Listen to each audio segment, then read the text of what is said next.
হ্যাঁ, ঢাকা 11-12 তারিখ আমরা বিপুল ভোটে বিজয়ী হতে পারবো। এটা আপনারা দেখতেছেন, স্বতঃস্ফূর্তভাবে মানুষ আমাদের মিটিং মিছিলে অংশগ্রহণ করছে। আমরা আশাবাদী এই এলাকার জনগণ, বিএনপি যতবার ক্ষমতা এসেছে এই এলাকার মানুষ বিএনপি দ্বারা উপকৃত হয়েছে, অ্যাকাউন্ট মুক্ত হয়েছে, গ্যাস, পানি, বিদ্যুৎ।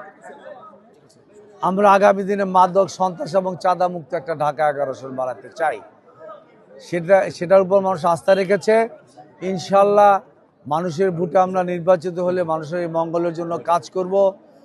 মূলত এখানে গ্যাসের সমস্যা, রাস্তাঘাটগুলি বেহাল দশা, মেনটেন্যান্স হয় না, উন্নয়নে লুটপাট হয়েছে। সর্বোপরি মানুষের মঙ্গলের কল্যাণের জন্য বিএনপি যে কর্মসূচিগুলি দিয়েছে, ফ্যামিলি কার্ড, বয়স্ক ভাতা, মেডিকেল কার্ড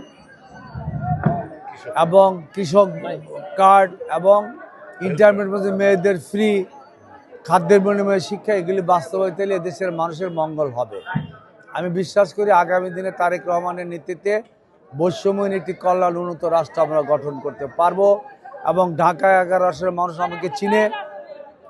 আমি প্রায় 2 যুগে এলাকার কমিশনার ছিলাম, মানুষের মঙ্গলের জন্য কাজ করেছি।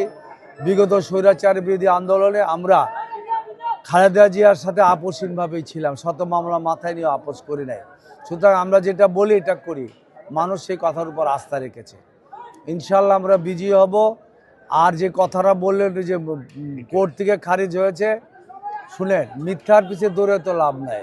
ভোট হলো জনগণের মালিক, জনগণের কাছে আসেন। ওইসব মিথ্যা তো মিথ্যাই, কোর্ট বাতিল করলো কি করলো না সেটা মুখ্য বিষয় না। আমরা এগুলি আগেও করি নাই, এটা করার চিন্তা কখনো ছিল না। দীর্ঘ সময় দেশের বাইরে ছিলাম, বাংলাদেশ সরকার আমার পাসপোর্ট ক্যান্সেল করেছে, আমি ইউনিসিয়া কার্ডের উপরে রিফিউজি কার্ডে সেখানে ছিলাম।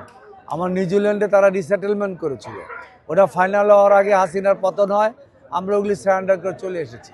সুতরাং নতুন করে আবার অন্য একটা ব্ল্যাক লিস্টেড কান্ট্রি করার কোনো কাজ, এগুলি অনেক ষড়যন্ত্র, মিথ্যাচার। আগামীতেও দেখবেন যারা ভোটের মাধ্যমে মানুষের উপর আস্থা দেয় তারা এইগুলির পথে হাঁটছে। আমি আজকে সারাদিন এই 11 আসনের লোকদের সাথে কথা বলেছি, তারা বিভিন্ন সংকটের কথা বলেছেন, তার মধ্যে অন্যতম একটি হচ্ছে চাঁদাবাজি। তো এটি নিরসনে আপনার পরিকল্পনা? চাঁদাবাজি তো একটা সহজ কথা বলে দিলেই হলো, যে চাঁদাবাজি হয়, সন্ত্রাস হয়। মূলত সমস্যা ওই ছেলেটার মাথাটার ডিস্টার্ব আছে সামথিং। মাদক, সন্ত্রাস এবং চাঁদা আমি নির্মূল করব। কিভাবে করব? এটা একটা আমি পরিকল্পনা দিয়েছি। মাদক, সন্ত্রাস, চাঁদা মুক্ত করতে হলে আমি সোসাইটি ভিত্তিক কমিউনিটি করে, যেসব জায়গায় নাই করে, ইয়াং জেনারেশন, অন্য দলের লোক, শুধু বিএনপির লোক দেওয়া হবে না, ইনফ্লুয়েন্সিয়াল লোকদের দিয়ে আমরা এই সোসাইটির মাধ্যমে আমরা সিসিটিভি লাগাবো, গেট লাগাবো, গার্ড রাখবো। সিসিটিভিতে আমরা ফাইন্ড আউট করবো কে কোথায় মাদক বিক্রি করে, কোথায় চাঁদাবাজি করে, কে ইফটিজিং করে। এভিডেন্স সহ প্রশাসনের লোককে আমরা দিব।